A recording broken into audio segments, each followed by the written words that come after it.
Ration ಕಾರ್ಡ್ಗೆ ಸಂಬಂಧಪಟ್ಟಂತೆ ಸರ್ಕಾರದ ಕಡೆಯಿಂದ ಈಗ ಒಂದು ಭರ್ಜರಿ ಗುಡ್ ನ್ಯೂಸ್ ಬಂದಿದೆ. ಅದರ ಬಗ್ಗೆ ನಾವು ಈ ವಿಡಿಯೋದಲ್ಲಿ ಇನ್ಫಾರ್ಮೇಷನನ್ನು ತಿಳ್ಕೊತಾ ಹೋಗೋಣ. ವಿಡಿಯೋವನ್ನು ಸ್ಟಾರ್ಟ್ ಮಾಡ್ತೀನಿ. ಅದಕ್ಕಿಂತ ಮೊದಲು ನೀವಿನ್ನೂ ನಮ್ಮ ಚಾನೆಲನ್ನು ಸಬ್ಸ್ಕ್ರೈಬ್ ಮಾಡದೇ ಇದ್ದರೆ ಈ ಕೂಡಲೇ ಸಬ್ಸ್ಕ್ರೈಬ್ ಮಾಡ್ಕೊಳ್ಳಿ ಮತ್ತು ಲೈಕ್ ಮಾಡಿ. ಈಗ ನಾವು ಇನ್ಫಾರ್ಮೇಷನನ್ನು ತಿಳ್ಕೊತಾ ಹೋಗೋಣ. ಸೊ ಈಗ ಹೊಸದಾಗಿ ರೇಷನ್ ಕಾರ್ಡ್ಗೆ ಅರ್ಜಿಯನ್ನು ಸಲ್ಲಿಸಬೇಕು ಅಂತಿರ್ತಕ್ಕಂಥವರಿಗೆ ಈಗ ಸರ್ಕಾರದ ಕಡೆಯಿಂದ ಒಂದು ಗುಡ್ ನ್ಯೂಸನ್ನು ತಿಳಿಸಿರ್ತಕ್ಕಂಥದ್ದು. ಅದರ ಬಗ್ಗೆ ಕಂಪ್ಲೀಟಾಗಿ ನಾವೀಗ ಇನ್ಫಾರ್ಮೇಷನನ್ನು ತಿಳ್ಕೊತಾ ಹೋಗೋಣ. ಸೊ ನೋಡಿ, ಯಾರ್ಯಾರು ಹೊಸದಾಗಿ ರೇಷನ್ ಕಾರ್ಡ್ಗೆ ಅರ್ಜಿಯನ್ನು ಸಲ್ಲಿಸಬೇಕಂತಿದ್ರೋ ಸೊ ನಿಮಗೆ ಈಗ ಅವಕಾಶವನ್ನು ನೀಡಿರ್ತಕ್ಕಂಥದ್ದು. ನೀವೀಗ ಹೊಸದಾಗಿ ಅರ್ಜಿಯನ್ನು ಸಲ್ಲಿಸ್ಬೋದಾಗಿರುತ್ತೆ ಹೊಸ ರೇಷನ್ ಕಾರ್ಡ್ಗೆ.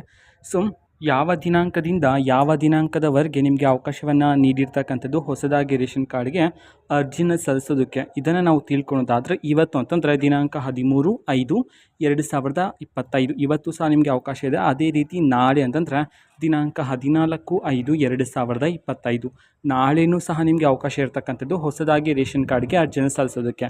ಸೊ ಹಾಗಿದ್ದರೆ ಯಾವ ಸಮಯದಿಂದ ಯಾವ ಸಮಯದವರೆಗೆ ನಿಮಗೆ ಅವಕಾಶವನ್ನು ನೀಡಿರ್ತಕ್ಕಂಥದ್ದು ನೀವು ಹೊಸದಾಗಿ ಅರ್ಜಿಯನ್ನು ಸಲ್ಲಿಸೋದಕ್ಕೆ, ಇದನ್ನು ನಾವು ತಿಳ್ಕೊಳೋದಾದರೆ ಸೊ ಇವತ್ತು ಮತ್ತು ನಾಳೆ ಮಧ್ಯಾಹ್ನ 1 ಗಂಟೆಯಿಂದ 3 ಗಂಟೆವರೆಗೂ ಸಹ ಅಂತಂದರೆ ಟೋಟಲಾಗಿ 2 ಗಂಟೆಗಳ ಕಾಲಾವಕಾಶ ನೀಡಿರ್ತಕ್ಕಂಥದ್ದು ನೀವು ಹೊಸದಾಗಿ ರೇಷನ್ ಕಾರ್ಡ್ಗೆ ಅರ್ಜಿಯನ್ನು ಸಲ್ಲಿಸೋದಕ್ಕೆ. ಇದು ಇವತ್ತಿನ ಒಂದು ವಿಡಿಯೋ.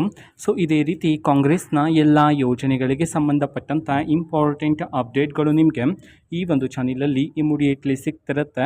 ಅದಕ್ಕೋಸ್ಕರ ನೀವಿನ್ನೂ ನಮ್ಮ ಚಾನಲನ್ನು ಸಬ್ಸ್ಕ್ರೈಬ್ ಮಾಡದೇ ಇದ್ದರೆ ಈ ಕೂಡಲೇ ಸಬ್ಸ್ಕ್ರೈಬ್ ಮಾಡ್ಕೊಳ್ಳಿ. ಸಬ್ಸ್ಕ್ರೈಬ್ ಮಾಡೋದ್ರ ಮುಖಾಂತರ ನಾನು ಯಾವುದೇ ವಿಡಿಯೋ ಹಾಕಿದ ತಕ್ಷಣ ನಿಮಗೆ ನೋಟಿಫಿಕೇಷನ್ ಸಿಗುತ್ತೆ. ಅದರ ಮುಖಾಂತರ ನೀವು ಬೇಗನೆ ವಿಡಿಯೋವನ್ನು ನೋಡ್ಬೋದಾಗಿರುತ್ತೆ ಮತ್ತು ಆ ವಿಡಿಯೋದಲ್ಲಿರುವ ಇನ್ಫಾರ್ಮೇಷನನ್ನು ನೀವು ತಿಳ್ಕೊಬೋದಾಗಿರುತ್ತೆ. ಮತ್ತು ಈಗ ನಾವು ಫೇಸ್ಬುಕ್ಕಲ್ಲೂ ಈಗ ವಿಡಿಯೋಸ್ಗಳನ್ನು ಅಪ್ಲೋಡ್ ಮಾಡ್ತಿದ್ದೀವಿ. ಫೇಸ್ಬುಕ್ ಚಾನಲ್ ಲಿಂಕನ್ನು ಡಿಸ್ಕ್ರಿಪ್ಷನ್ ಬಾಕ್ಸಲ್ಲಿ ಕೊಟ್ಟಿರ್ತೇನೆ, ಕ್ಲಿಕ್ ಮಾಡಿಬಿಟ್ಟು ಫಾಲೋ ಮಾಡಿ. ಓಕೆನಾ? So thank you, bye.